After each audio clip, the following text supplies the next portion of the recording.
Well, hello again. I apologize for this crude camera system, but as you can see just over my shoulder, it's a magnificent setting and scenery here, and what a beautiful home that my friend has here in the mountains of Cotopaxi, Colorado. And as I was saying earlier, I've been wondering here quite a bit, what would God have us to do? And that question seems like a real simple question, but so many times we get it confused and complicated. And it's very simple. Whether it's in a magnificent setting like this, or the last time I came to you from the living room of the Lamone family, or in the hustle and bustle of a big city like Austin, or a little country town like Red Rock. The past few weeks have taken me quite a few places. Just if I jump back a couple of weeks, I I look at Wednesday night. We were in the home of Josh McAllister and Josh and Angelica McAllister over on Bateman Road. Uh, Thursday night and Friday night, we were in a service in Leander. We saw great turnouts and we saw God meet many needs. We saw lives changed and set free. We saw people rededicate or give their life to the Lord. And as we've set out this year to reach 1 million believers, whether it's through us individually or through us sharing and someone else sharing and so forth and so on, we've set out to reach 1 million believers this year. And when I say 1 million believers, I mean new believers and people who already believe. Do you believe here in this year 2013? And as I thought about setting out to reach that many believers or to reach anyone, even if it's just one, what would God have me to do? Uh, and as I tried to complicate it, as I tried to draw scales and figures and graphs and spreadsheets, it's very simply, uh, I would that all men would know that Jesus is the Christ, the Son of the living God. As simple as that. And that he died that we might have life eternal.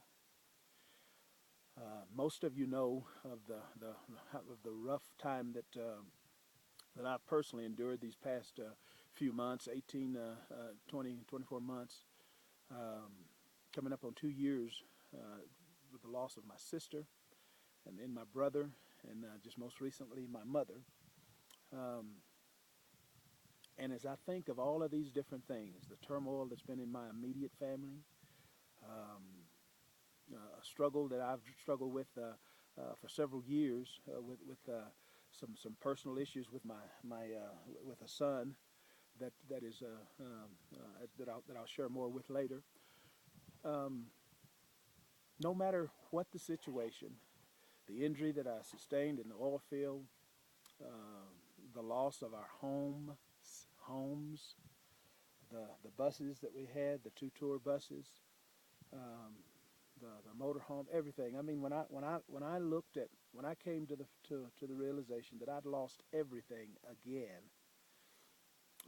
immediately, my first reaction was to try to justify the works that I've done. Lord, I've done this for you, and I've done that for you, and I've dedicated my life. I've spent 4 years serving this little church, or this many years doing this, and uh, and He struck me quite solemnly that the message that I preach to others, it's not by works, it's not by our might, but by my Spirit, saith the Lord. And as I listened to a man that I met yesterday, and my brother here told me, he said he's a little rough around the edges.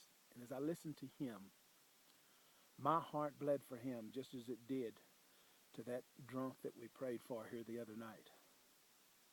My heart bled for him just as much as it did for that executive that we got to lay hands on, that business owner.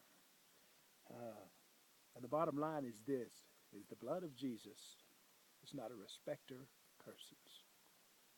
He gave his life so that all might have the opportunity of salvation through him.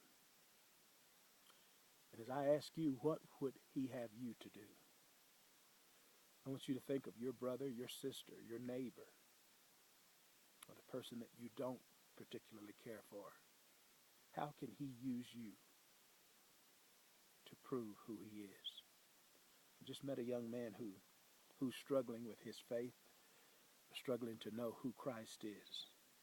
And as I wait for a moment where God might use me, or as I wait and yield myself and open myself for the Lord to use me, I simply ask, what of my rags, what of my mistakes do I have to offer? What do I have in my chest of memories and life experiences will help him to know the divinity of who Christ is? So I leave you today not with a statement, but a question. What will God have you to do? God bless you.